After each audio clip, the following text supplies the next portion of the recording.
Bueno, pues muy bien, voy a entrar a la palabra de una y hoy estamos comenzando a celebrar o a recordar esta semana que conocemos como la Semana Santa, la Semana de la Pasión, entendiendo que es la última semana de Jesús en la tierra antes de morir.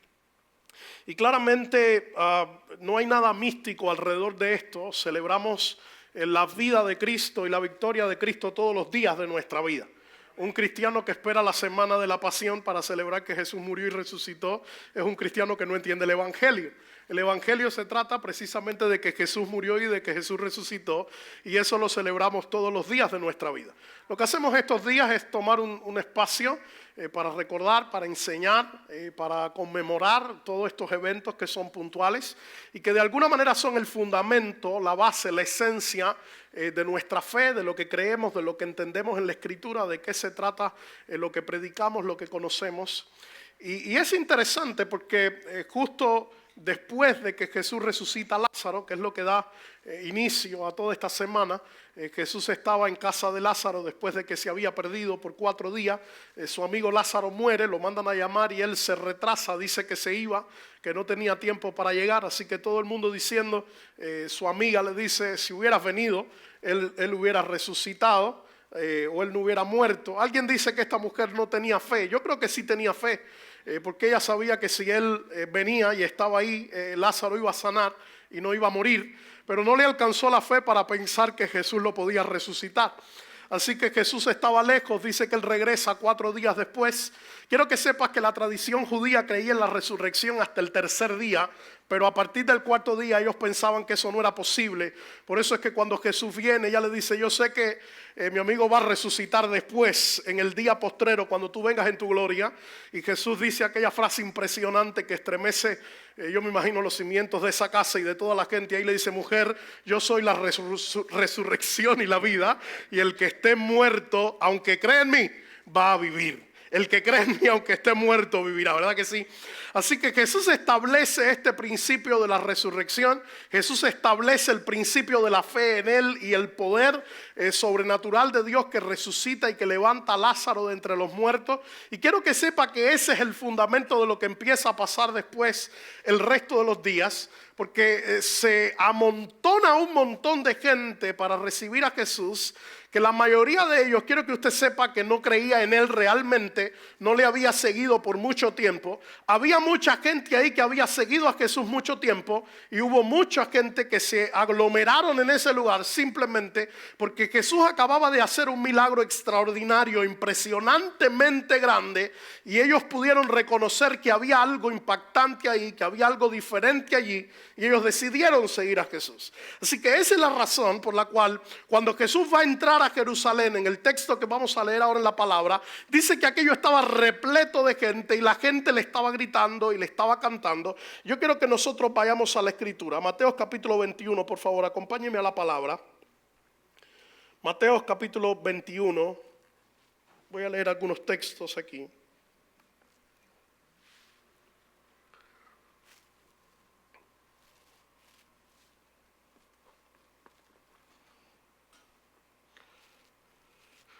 Bueno, díganme amén o algo, que en Nicaragua me gritaban mucho.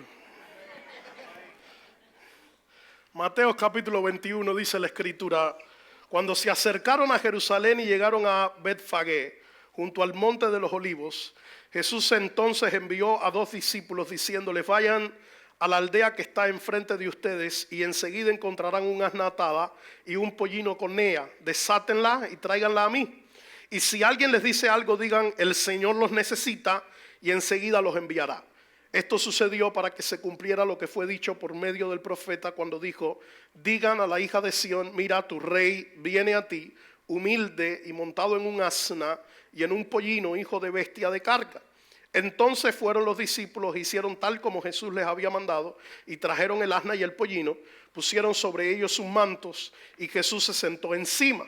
La mayoría de la multitud tendió sus mantos en el camino, otros cortaban ramas de los árboles y las tendían por el camino, y las multitudes que iban delante de él y las que iban detrás gritaban, Hosana al Hijo de David, bendito aquel que viene en el nombre del Señor, Hosana en las alturas. Cuando Jesús entró en Jerusalén, toda la ciudad se agitó y decían, ¿quién es este? Y las multitudes contestaban: este es el profeta Jesús de Nazaret de Galilea. Ponga su mano en su corazón por un momento. Pidámosle: Padre, habla a nuestros corazones en esta mañana. Que tu palabra cumpla el propósito por el cual ella ha sido enviada. Y que podamos salir de este lugar adorándote, rindiendo nuestros corazones delante de ti y haciéndolo con completa convicción de quién tú eres y de quién eres para nosotros. Gracias, Jesús. Quiero que sepas que la Pascua era un tiempo de mucha tensión política y era un tiempo de un fervor mesiánico impresionante. La Pascua era una fiesta que duraba alrededor de 7 días y empieza justamente con la entrada triunfal, termina con la resurrección. Es ese periodo de tiempo que se está celebrando la Pascua, la fiesta de los panes sin levaduras, todo esto se celebra dentro de este escenario. Pero en este momento donde Jesús está viviendo en la escena de la humanidad, resulta que había mucha gente que se había levantado antes de él, mientras él estaba ministrando, y después que Jesús subió a los cielos, siguieron levantándose gente, autoproclamándose Mesías. Así que había mucha gente que decía que era el Mesías. Hubo muchos que llegaron haciendo milagros, hubo muchos que llegaron trayendo enseñanza, hubo muchos que llegaron en diferentes momentos de la historia, en diferentes grupos de personas. Usted recordará aquel momento cuando el sacerdote le dice a todo el Sanedrín: tengan cuidado con este que ustedes están tratando de culpar, porque si él no es el verdadero, cuando él se muera, entonces esto se acaba como se ha acabado con todos los demás. ¿Se acuerda de eso? Él le dijo: pero si este es el verdadero, por más que ustedes lo maten, lo que él trae, la enseñanza que él comparte, no se va a acabar, porque él es el Mesías enviado de Dios. Así que había mucha gente en este tiempo diciendo que ellos eran el Mesías. Y Jesús, si usted se da cuenta en la Escritura, cuando él empieza a hacer milagros, a ministrar, a enseñar, Jesús no dice que es el Mesías. Jesús empieza a revelar su corazón, a revelar su carácter, a revelar quién es él, y poco a poco va dando destellos de su intimidad, de su corazón, de la manera en que él está ministrando. Y la gente le toca ir descubriendo de a poco la revelación que Jesús va dando. Al punto de que los discípulos llegan a un momento que le preguntan: Maestro, muéstranos al Padre, ¿se acuerdan? Y Jesús le dice: yo no puedo creer que he estado 3 años con ustedes y ustedes todavía no lo han visto. Jesús le dijo: el que me ha visto a mí, ha visto al Padre, porque lo que yo hago es lo que el Padre hace, lo que yo digo es lo que el Padre habló, la manera en que yo vivo es lo que yo estoy viendo al Padre hacer. O sea, en medio de este tiempo había mucha gente proclamándose Mesías, había mucha gente tratando de conseguir seguidores, de armar revueltas. Así que Jesús aparece en medio de este escenario, y para los israelitas fue extremadamente difícil. A ver si tenemos un poquito de misericordia con ellos de vez en cuando. Para los israelitas fue extremadamente difícil poder entender con claridad que esta persona era Jesús, el enviado, el Mesías, el Hijo de Dios. Quiero que sepas que había una tensión política muy fuerte, porque precisamente la expectativa de los israelitas, el deseo de ellos a la hora de clamar por el Mesías y de que el Mesías apareciera, era para que ellos fueran librados de la esclavitud. Israel había estado por muchos años siendo cautivo por Roma, por los romanos. Muchos años de esclavitud, muchos años pagando impuestos, muchos años sometidos a las leyes de Roma. Así que ellos estaban deseando que el Mesías apareciera, y cada vez que clamaban por el Mesías, cada vez que esperaban al Mesías, cada vez que aparecía alguien que decía que era el Mesías, ellos tenían la expectativa de que la esclavitud de los romanos se acabara. Ellos tenían la expectativa de que el yugo al cual ellos estaban sometidos se acabara. Así que cuando viene Jesús y cuando ellos entienden que Jesús está obrando de cierta manera, todavía todos los israelitas tenían la expectativa de que Jesús fuera el Mesías que los iba a liberar de la esclavitud, que Jesús fuera el Mesías que los iba a liberar del yugo de los romanos. Por esa razón, mientras leo la Escritura, me doy cuenta de algo. Me doy cuenta de que los israelitas, cuando Jesús entra a Jerusalén, lo coronan como rey, lo llaman rey, le cantan hosana, pero ellos lo están coronando de una manera equivocada. Porque ellos están coronando a Jesús como rey para una tarea que Jesús no vino a cumplir. Ellos están coronando a Jesús como rey de una manera que Jesús no iba a ser el rey que ellos estaban esperando. Quiero que me sigas por un momento. Porque todo lo que eso significa es que Jesús fue coronado como un rey, pero fue completamente incomprendido. Así que ese es el título de mi mensaje. Un rey incomprendido. Porque quiero que sepas esta mañana que todo lo que ellos estaban llamando, clamando, aplaudiendo y celebrando en el momento en que Jesús entró, no tenía nada que ver con la realidad de lo que Jesús iba a hacer después que entrara. Así que tenemos un montón de gente tirando palmas, tirando mantos, cantando, aplaudiendo, pero que no conocían al rey que estaban coronando. No entendían la misión del rey que estaba entrando y estaban esperando a la persona equivocada. Jesús fue un rey, pero fue un rey incomprendido. Si me permites, voy a tratar de separar este texto en algunas partes para poder entender un poco lo que está ocurriendo. Si nos damos cuenta, empieza el capítulo 21 de Mateo hablando de una impresionante soberanía de Dios. Cómo Jesús tiene la capacidad de entender a la perfección dónde estaba el asno, dónde estaba aquel burrito, la condición que tenía, el tiempo que tenía, el lugar donde estaba. Imagínate, era prácticamente imposible saber eso, ¿no? No fue que Jesús mandó a averiguar por el burrito. Que Jesús les dijo, el burrito está allí, en el otro pueblo. Vayan, agárrenlo, va a pasar esto, tráiganmelo, porque el maestro lo está necesitando. Quiero que sepas que Jesús estaba en completo control de lo que estaba ocurriendo. A veces a nosotros nos parece que Jesús estaba perdiendo el control, porque lo mataron, porque lo escupieron, porque pasó momentos difíciles, porque los discípulos hicieron cosas que aparentemente están completamente fuera de lugar. Pero quiero que sepas que todo eso está dentro de una sola historia que estaba siendo hilada por el Dios de los cielos.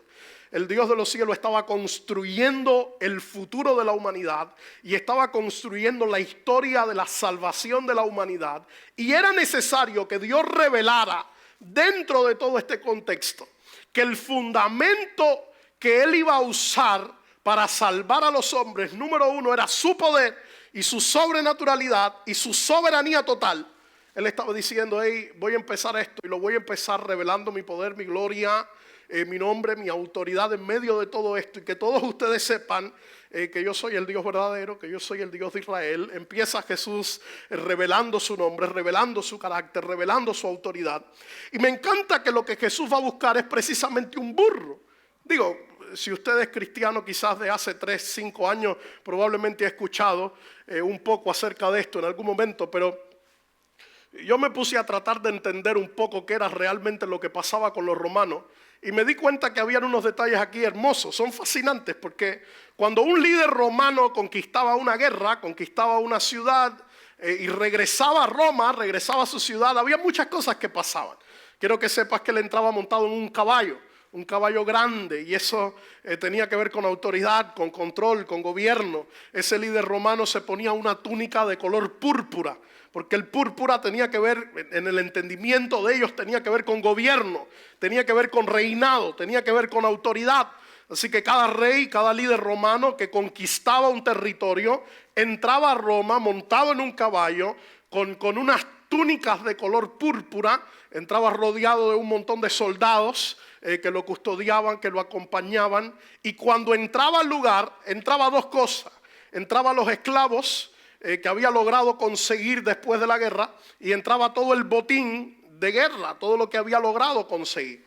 Este hombre tenía un propósito. Cuando entraba a la ciudad tenía un destino, tenía una dirección, y ese destino era el palacio imperial, era el lugar donde iba a sentarse a gobernar, a reinar.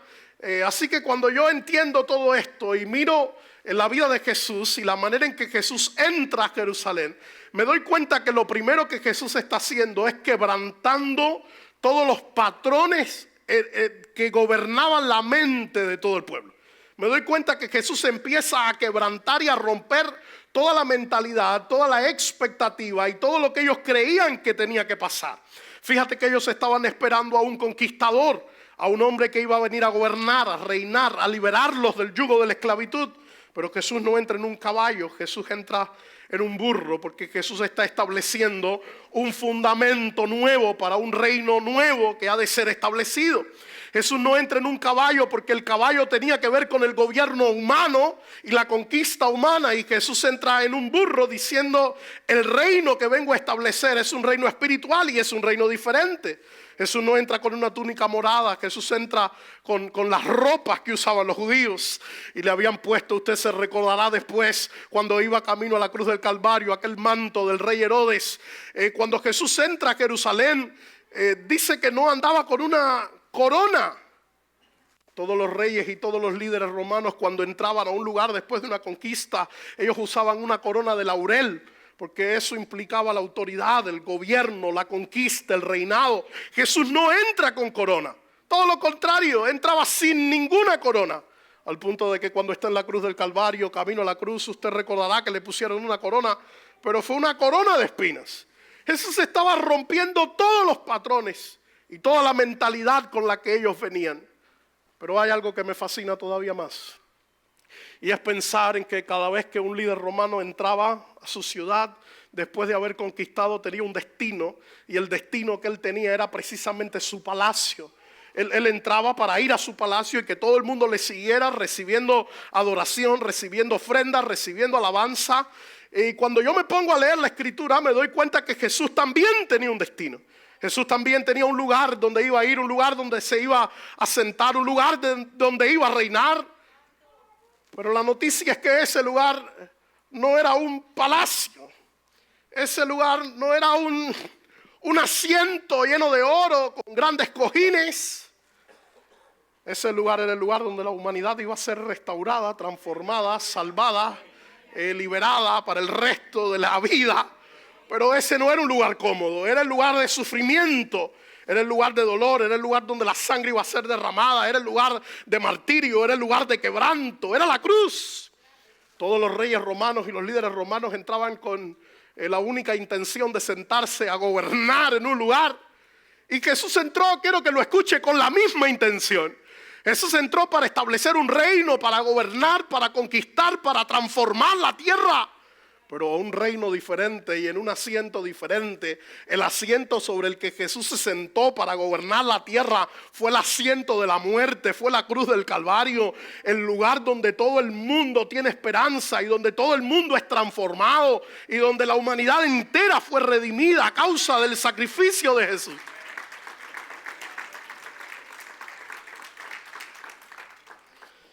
Me doy cuenta que Israel tenía una expectativa y puso sobre el reinado de Jesús la expectativa que ellos tenían. Y escuchen muy bien lo que voy a decir.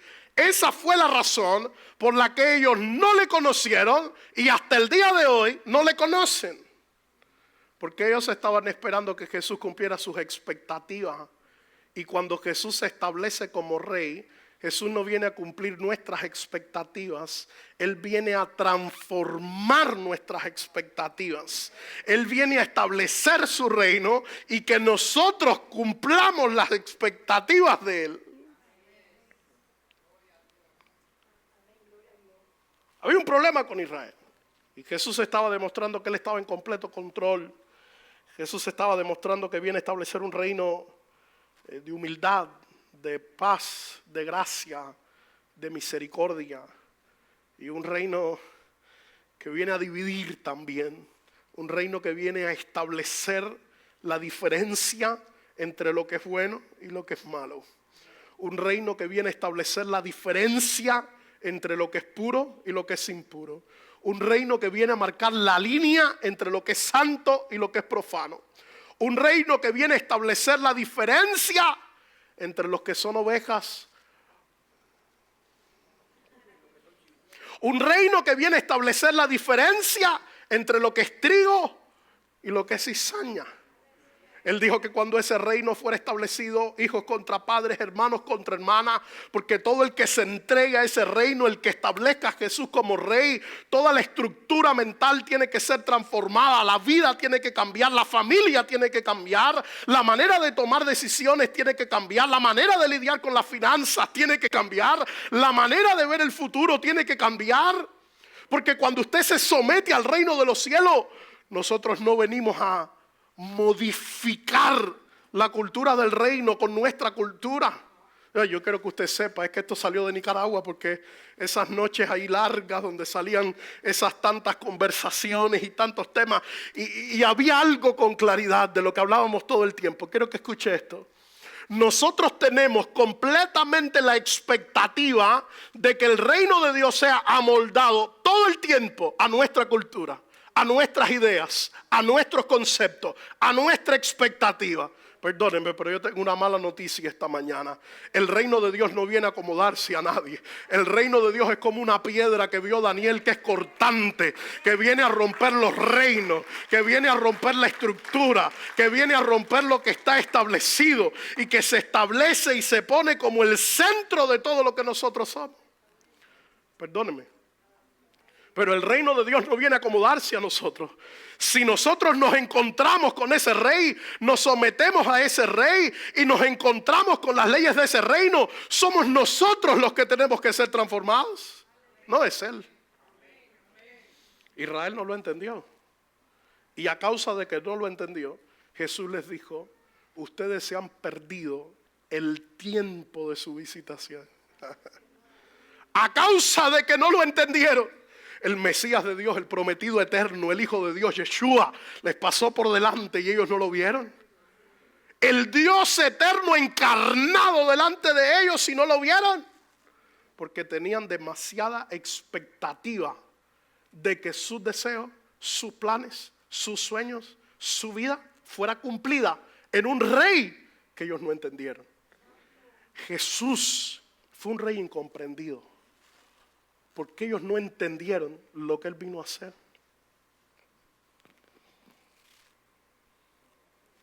¿Está conmigo? Versículo 8 dice la escritura: la mayoría de la multitud tendió sus mantos en el camino.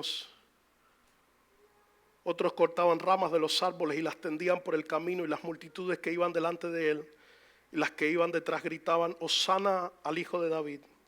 Bendito aquel que viene en el nombre del Señor. Hosana en las alturas. Te voy a decir qué cosa es lo que más me llama la atención de este texto. Que las palabras que ellos estaban diciendo eran correctas. Esto es una locura. Las palabras que ellos estaban diciendo eran correctas, eran profundas, eran mesiánicas. Hosana, ¿sabes qué significa Hosana? Hosana significa sálvanos. Cada vez que Jesús estaba caminando y ellos tendían el manto, tendían la palma, le gritaban Hosana, ellos le estaban diciendo sálvanos. Cada vez que ellos les decían Hijo de David, bendito el que viene en el nombre del Señor, ellos estaban reconociendo que Él era el Mesías. Lo que Israel estaba diciendo por su boca cuando Jesús estaba entrando era teológicamente correcto. Lo que Israel estaba diciendo por su boca cuando Jesús estaba entrando era exactamente lo que tenían que decir. Pero tenemos un problema, que es que todo lo que ellos estaban diciendo, ellos no entendían lo que significaba. Lo que ellos estaban esperando que Jesús hiciera con ese llamado Hosana, no era lo que Jesús venía a hacer. Ellos estaban esperando que Jesús los librara de los romanos y no del pecado. Por eso siguieron pecando con Jesús delante. Porque lo que estaban diciendo y lo que significaba esa palabra no tenía concordancia dentro de ellos. Hosana implicaba que el reino de Dios fuera establecido. Implicaba que su vida fuera transformada. Implicaba que ellos dejaran el pecado. Implicaba que el gobierno de Dios se estableciera en su vida. Pero a ellos ni por la mente le pasó ni un segundo que eso era lo que Jesús venía a hacer. Ellos estaban esperando una liberación política, militar. Así que dijeron lo correcto, pero no entendieron lo que estaban diciendo. Dijeron lo correcto, pero no era lo que Jesús venía a hacer. Dijeron lo correcto, pero esa no era la expectativa de Dios. Ellos dijeron lo correcto, pero con su boca y su corazón desconectados. Te voy a decir lo que encuentro.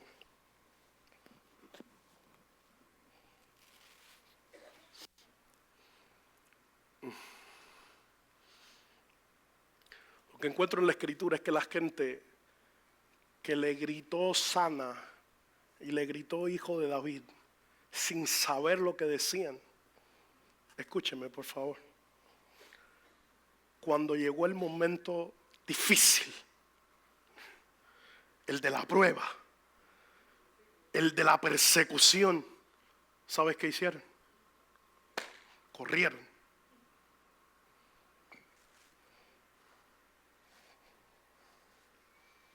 Porque la revelación de Jesús nos las da el Espíritu de Dios, ninguna otra cosa. Dice que el Espíritu Santo es el encargado. Y eso no tiene que ver con experiencias raras, ni con hablar en lengua, ni con ninguna manifestación. Eso tiene que ver con la persona del Espíritu de Dios en medio de tu vida. La función del Espíritu Santo es revelarte a Cristo. Y una persona que no tiene la revelación de Jesús, que no le conoce, que no sabe quién es Él, amada, puede cantar mucho, puede aplaudir mucho, puede poner muchas palmas, pero no le conoce. Y la gente que no le conoce le va a cantar hosana cuando entre. Y cuando llegue el momento de la cruz va a salir corriendo. Porque solo la gente que le conoce verdaderamente a Él sabe y dice lo que dijo Pablo. Ni la vida, ni la muerte, ni lo alto, ni lo profundo, ni lo presente, ni lo porvenir, ni los ángeles, ni los principados, ninguna cosa creada me podrá separar del amor de Dios que es.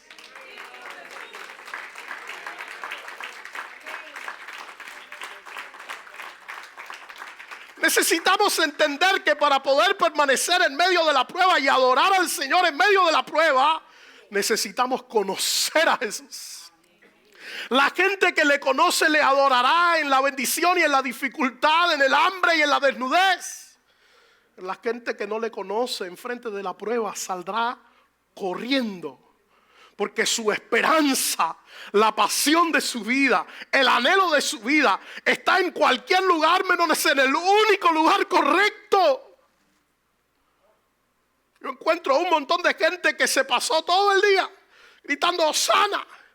Le aplaudían, le ponían palmas. Pero unos días después no aguantaron. No aguantaron porque estaban gritando sin conocimiento, cantaban sin conocimiento, ponían palmas sin conocimiento. Escuche, eso se llama alabar. Usted puede alabar lo que no conoce porque la alabanza tiene que ver con exaltación. Usted puede ver a alguien que hace algo bueno y decirle, hey, qué bueno te quedó. Pero la adoración tiene que ver con romper el corazón. La adoración tiene que ver con postrarse delante del proscuneo. Es el que se usa en el original, proscuneo. Eso tiene que ver con quebrantar el corazón, el alma, postrarse delante del Señor, adorar a Dios. Eso tiene que ver con conocimiento. Nadie que no conoce a Dios le puede adorar. Si usted no le conoce, le puede alabar, puede exaltar. Usted puede ver algo que él hizo y decir, oye, qué bueno lo que él hizo. Pero adorar sin conocimiento, eso no se puede, queridos. Sin tener la revelación de Jesús y saber quién es Él, adorar no se puede. Yo quiero que usted sepa que la entrada triunfal de Jesús a Jerusalén no tenía la expectativa de conseguir aplausos, no tenía la expectativa de conseguir palmas. Yo sé que es muy bonito, ¿no?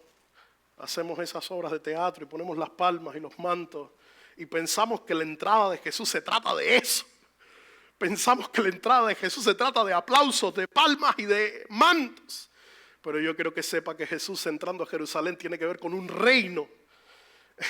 El hecho de que Jesús entrara a Jerusalén tiene que ver con un reino que estaba siendo establecido.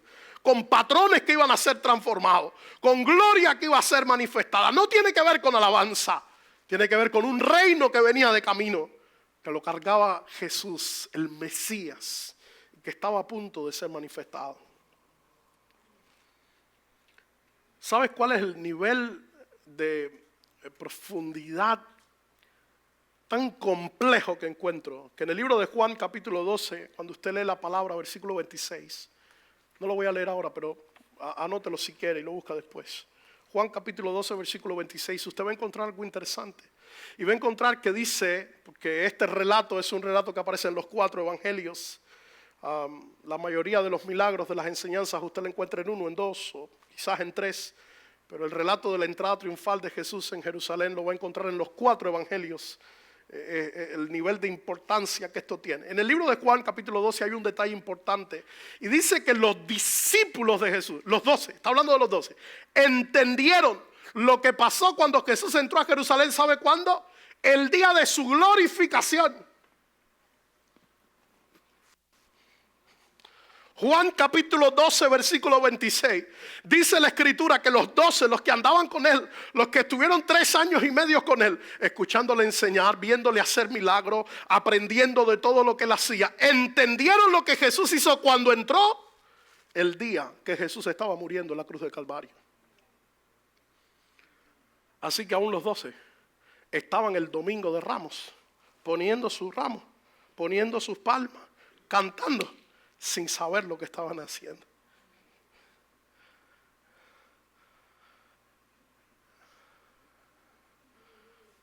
Un rey incomprendido.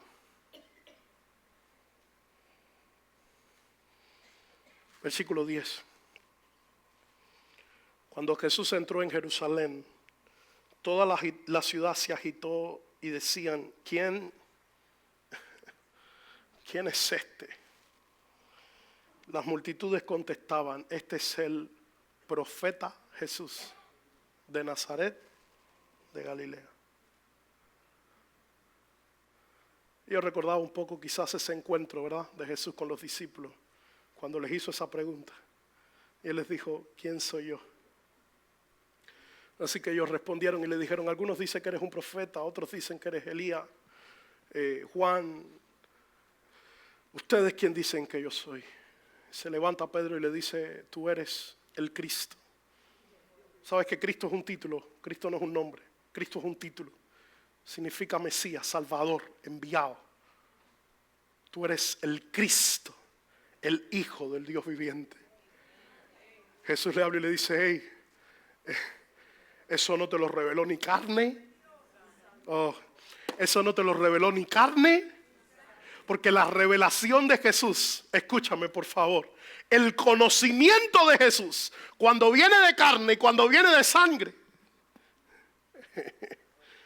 lo que viene del cielo, lo que viene del corazón del Señor, lo que viene del corazón del Padre, usted no lo recibe ni en una escuela, ni en un conocimiento, ni en una conversación. Usted lo recibe en comunión con el Padre y la obra del Espíritu de Dios adentro de su corazón.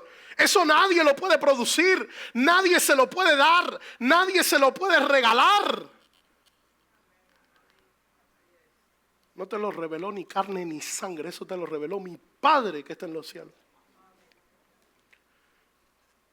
Así que toda esta multitud preguntando, ¿quién es este? Y la respuesta de los que andaban con él, dicen, este es el profeta Jesús. ¿Sabes qué me dice eso? Que su nivel de entendimiento, de conocimiento y de revelación de Jesús llegaba hasta el punto de entender que era un profeta. Eso es lo que ellos conocían. Quiero que entiendas que cuando estudiamos la palabra nos vamos a dar cuenta que hay diferente gente con diferentes perspectivas acerca de Jesús. Porque cada persona, Jesús es para cada persona lo que llegan a entender. Y ojo, eso no es la realidad de lo que Él es. Eso es lo que nosotros pensamos que Él es.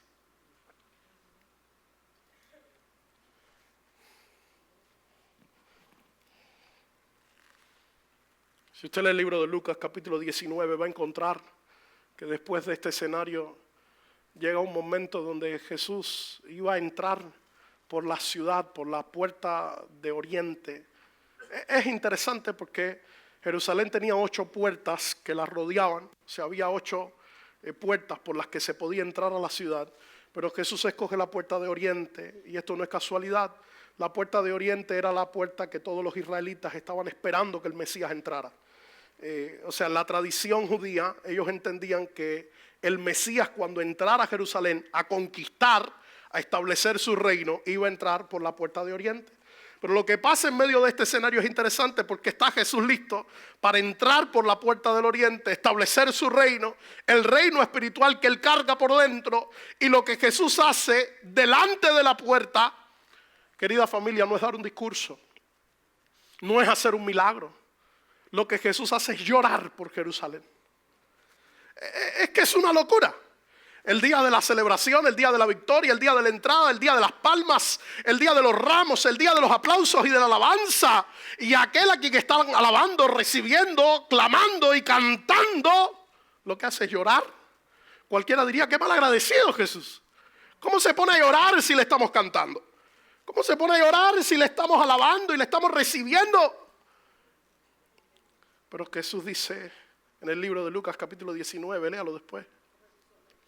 Jerusalén, que matas a tus profetas. ¿Sabes qué pasó? Se le dijo, empezó a maldecir la ciudad, a profetizar acerca de lo que iba a pasar. Y termina Jesús diciendo, aquí no va a quedar piedra sobre piedra.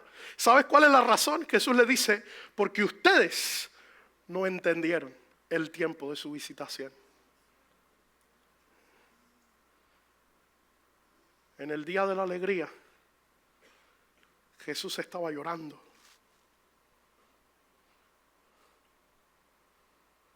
Porque la gente que le estaba recibiendo no entendía nada de lo que estaba pasando ahí.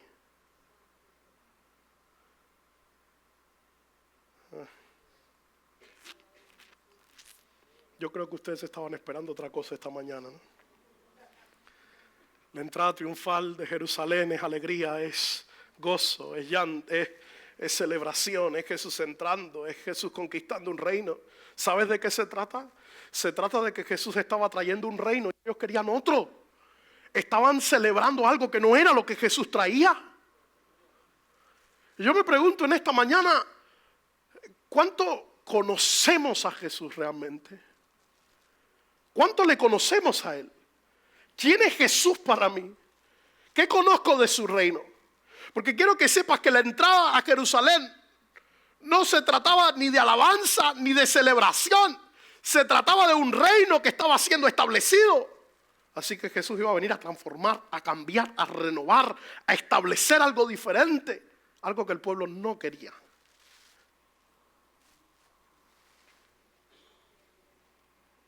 Voy a terminar casi.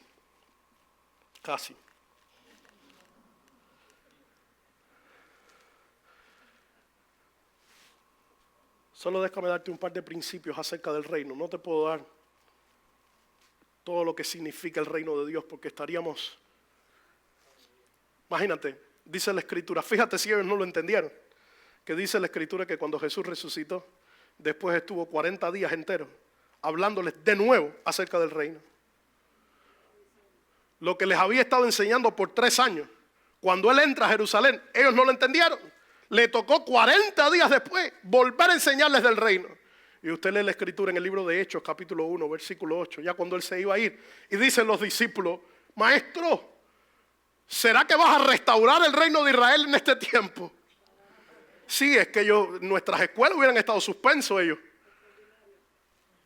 Y Jesús le dice, no les toca a ustedes saber los tiempos ni las sazones que el Padre puso en su sola potestad. Más bien reciban al Espíritu Santo. No se vayan de aquí. El libro de Juan, capítulo 18, versículo 36, Jesús deja claro que su reino no es de este mundo. Quiero que sepas que el reino de Dios es un reino espiritual.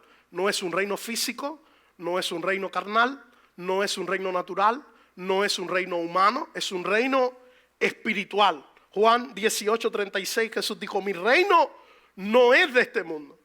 O sea, yo no vengo a cumplir las expectativas del mundo, yo no vengo a cumplir lo que el mundo está esperando, yo no vengo a hacer lo que hace este mundo, yo traigo un reino nuevo, yo traigo un reino diferente, yo traigo un reino que es espiritual.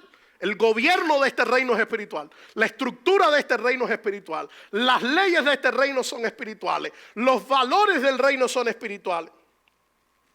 Es un reino que carga sus propios valores.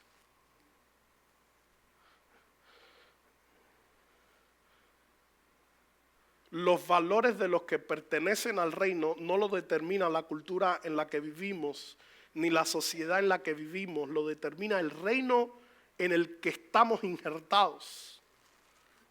Usted recuerda esa escritura que dice que en estos días son los días a lo que a lo bueno se le llama malo y a lo malo se le llama bueno. ¿Recuerda ese usted? ¿Estamos viviendo esos días o no? Donde la moral está completamente diluida, donde los valores están completamente tergiversados, donde a todo lo que es malo la gente lo aplaude y todo lo que es bueno la gente lo rechaza. Quiero que sepas que el reino al que nosotros servimos y en el que estamos es un reino espiritual, no es natural. Por tanto, Él tiene sus propios valores y todo aquel que pertenezca a este reino necesita entender el reino y cargar los valores del reino, no los valores de la cultura. Necesita vivir de acuerdo a lo que el reino establece y no de acuerdo a lo que la sociedad establece. Mientras estemos viviendo de una manera diferente, yo quiero que usted entienda que nos estamos perdiendo de poder disfrutar la plenitud que hay dentro de ese reino. Él dijo que en ese reino hay justicia, hay paz, hay gozo en el Espíritu. Mientras nosotros no vivimos sometidos al Rey del reino y de acuerdo a los valores del reino, nos vamos a perder todo lo que hay allá adentro. En Lucas capítulo 17, versículo 21, Jesús deja claro y dice: el reino de los cielos está entre ustedes. Quiero que sepas que cuando Jesús vino a la tierra, Jesús vino a establecer su reino. Pero lo más fascinante de todo esto es que la Biblia deja algo claro y deja claro que ese reino ha de ser consumado. Es un reino presente y es un reino futuro. Y eso me da la medida de entender la autoridad, el poder, la gracia, la soberanía del rey, del reino en el que nosotros estamos. Estudiamos un poco la historia, conocemos las sociedades alrededor nuestro y sabemos todo lo que pasa. Los golpes de estado, la gente cambia, los patrones cambian, los gobiernos cambian, las sociedades cambian, la cultura cambia, las leyes cambian. Pero el Dios de los cielos ha dicho que Él es inmutable, Él es el mismo ayer, hoy y por los siglos. Él no cambia, Él no es hombre para que mienta, ni hijo de hombre para que se arrepienta. Él cumplirá cada una de sus palabras, en Él no hay mudanza ni sombra de variación. Es un reino eterno que fue establecido y que no cambiará. No cambiará por nada, no cambiará por nadie. No tenemos nosotros la autoridad ni la capacidad para cambiar el reino. No tenemos nosotros la capacidad ni la autoridad para reinar en el lugar del único rey que reina en este reino. Quiero que sepas que si tú o yo estamos reinando sobre nuestras vidas, el rey no está reinando porque el rey del cielo, dice la escritura, que Él no comparte su gloria con absolutamente nadie. Si Él reina, nadie más reina. Si Él reina en mi vida, no puedo reinar yo. Si Él reina en mi familia, no puedo reinar yo. Si Él reina en mi iglesia, no puedo reinar yo. Si Él reina en la sociedad, no puedo reinar yo. ¿Sabes lo que eso significa? Que todo aquel que está sometido a este reino y sometido a este rey necesita escuchar lo que el rey está hablando. Porque nosotros no establecemos las leyes del reino. Nosotros cumplimos lo que el rey dice. Es invisible pero poderoso. Es un reino que no se ve pero que tiene poder. Es un reino que no se mira pero en ese reino hay autoridad, hay poder, hay libertad, hay gracia de Dios. El rey del reino al que nosotros servimos tiene todo poder, tiene toda autoridad. Él es la máxima expresión del poder, es la máxima expresión de la autoridad, es la máxima expresión de la gracia. Ese es Dios. Es un reino que no se ve, pero me dio ganas de cantar esa canción. Es un reino universal. Quiero que sepas que este reino no es para niños, ni para jóvenes, ni para viejos, no es para blancos o morenos, no es para cubanos o para americanos, es un reino para todos. Es un reino para todo aquel que se someta a las leyes del reino. Es un reino que está abierto para transformar la humanidad. Eso fue lo que Jesús dijo. Todo el que crea en mí, aunque esté muerto, va a vivir. ¿Qué fue lo que dice la Escritura? Que Él vino a la tierra para salvar a la humanidad y todo el que crea en Él va a ser salvo. Es un reino que tiene el poder de salvar a todos, de restaurar a todos, de liberar a todos. Por eso la cruz sigue teniendo espacio y sigue teniendo efecto y el poder de la cruz sigue funcionando. El poder de lo que ocurrió en la cruz del Calvario, de la obra de Jesús en la cruz del Calvario, de la muerte y la resurrección de Jesús, sigue teniendo completo poder y completa autoridad. Quiero que sepa que este reino es un reino que transforma. Él no tiene la expectativa de transformar el reino.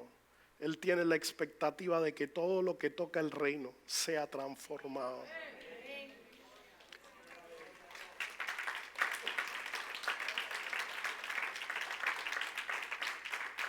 Nosotros necesitamos seguir escuchando esa palabra una y otra vez, pero no es correcto, no es conveniente, no es saludable, no está bien que sigamos viviendo nuestra vida demasiado tiempo de la misma manera sin que seamos afectados, porque todo lo que el reino toca cambia, todo lo que el reino toca es afectado, todo lo que el reino toca es transformado.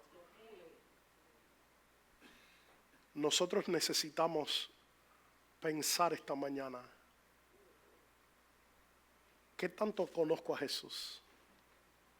¿Qué tanto estoy sometido al reino? ¿Qué tanto está Jesús reinando en mi vida? Escucha por qué. Porque solamente conociéndole a Él, yo puedo cumplir el propósito de la entrada triunfal a Jerusalén. Porque solamente conociéndole a Él, yo puedo verdaderamente adorarle como Él estaba esperando que le adorara cuando entró a Jerusalén.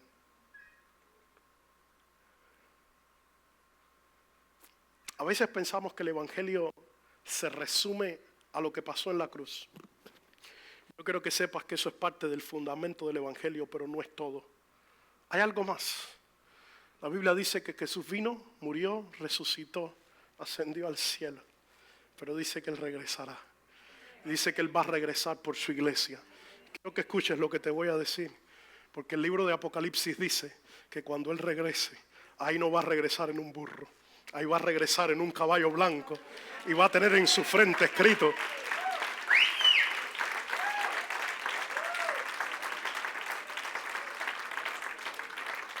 dice la palabra que cuando Él regrese, va a tener en su... Ponte de pie, vamos, que voy a terminar esto aquí. Dice la Escritura que cuando Él regrese va a tener en su frente escrito fiel y verdadero. Al que es fiel y al que es verdadero. Cuando Él regrese dice que va a cargar túnicas de gloria. Dice que van a haber querubines esparciendo la gloria por toda la humanidad, anunciando la gloria del Señor. Dice la Escritura que cuando Él regrese las trompetas van a sonar, el cielo se va a abrir, la iglesia va a ser levantada con Él. Los que murieron en Cristo van a resucitar y nosotros los que hayamos quedado seremos levantados a las nubes y glorificaremos con Él para la eternidad. Oh, vamos, yo necesito que usted lo entienda, porque el propósito de que Jesús entrara a Jerusalén no es que cantemos bonito. El propósito de que Jesús entrara a Jerusalén es que conozcamos el reino, que lo conozcamos a Él y que le podamos adorar con conciencia y con entendimiento. Yo necesito que haya gente que se vaya de este lugar diciendo: oh, en los días buenos y en los días malos, con conciencia, con entendimiento, con sabiduría, conociendo a Dios. Yo voy a cantar mientras todo esté cómodo, pero voy a cantar cuando esté llorando. Yo voy a celebrar mientras todo esté bien, pero cuando me toquen los días del desierto y de la cruz, mis rodillas no se postrarán delante de los Baales. Levantaré mis manos para adorar al único Dios vivo. Escucha, mi iglesia, eso es adoración. Eso es adoración y no otra cosa. La adoración está conectada al conocimiento. La entrada de Jesús fue para transformar la humanidad, fue para redimir la humanidad, no para que cantemos bonito. Yo quiero que no te acostumbres a cantar bonito. Por favor, escúchame con todo tu corazón. No nos acostumbremos a cantar bonito. Esa no es la expectativa del Rey de los cielos. Y quiero que lo sepas, porque yo no te puedo engañar. El Rey ya viene. El Rey ya está a punto de venir por la iglesia. Y viene en un caballo. ¿Y sabes a qué viene? Él no viene como vino cuando Jerusalén. Él viene a juzgar las naciones. Él viene a establecer un reino de autoridad, de poder. Cuando Él venga de nuevo, cuando Él venga de nuevo, ese será el día donde el trigo y la cizaña serán separados. Donde los que no le conocieron, los que no le sirvieron, los que no vivieron para Él, les tocará irse a aquel lugar donde será el lloro y el crujir de dientes. Y aquellos que habremos sido redimidos, salvados por la sangre del Cordero, estaremos en aquel lugar, en las calles de oro, en el mar de cristal, levantando nuestras manos, adorándole para siempre. Donde no habrá sol, porque el sol de justicia alumbrará. Donde le alabaremos a Él por la eternidad. Escúchame, el Rey ya viene, y viene en autoridad, y viene a establecer su reino. Y dice la Escritura que viene a buscarse a Él mismo. Viene a buscarse a Él mismo. Donde Él esté formado, eso es lo que va a ser recogido. Usted ha escuchado eso que dice que allá va a haber sorpresa. Lo que nosotros pensamos que no es y lo que pensamos que no es, será. Porque no tiene que ver con nuestro entendimiento. No somos nosotros los que establecemos la medida. El Rey del cielo está mirando lo que no se ve. Él mira lo que está dentro del hombre. Él mira el corazón. Él se está buscando a Él adentro de nosotros.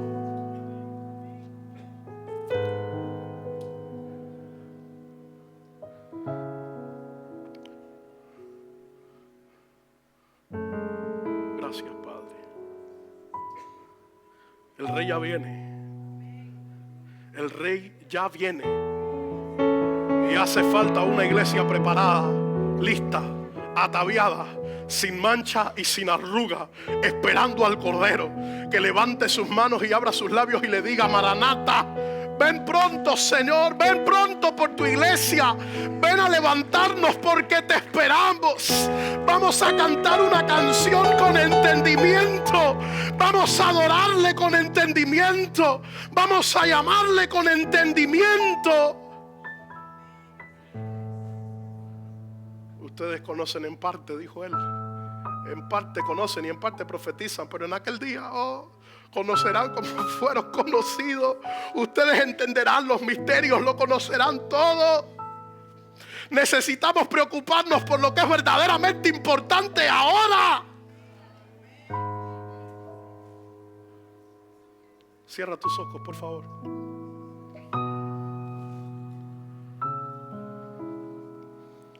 Solo pregúntate ahí donde estás: ¿quién es Jesús para mí? Hazte esa pregunta. ¿Qué conozco de Él? ¿Cuál es mi Él? ¿Entiendo el reino? ¿Conozco el reino? ¿Estoy viviendo bajo las leyes del reino? ¿Está mi familia viviendo sometida al reino? Pregúntate. Pregúntate. Porque podemos cantar por 3 horas canciones muy bonitas y no conocerle a Él y no estar adorándole. Y yo no quiero engañarte, de verdad que no quiero hacerlo. Podemos cantar muy bonito, pero si no le conocemos, no le estamos adorando. Y el Señor está esperando por una iglesia que le conozca. Eso fue lo único que Él dijo: gloriense. ¿Recuerdan ese texto? Si alguno ha de gloriarse, hágalo en entenderme y en conocerme. Vamos, cierra tus ojos, habla con Él por un momento.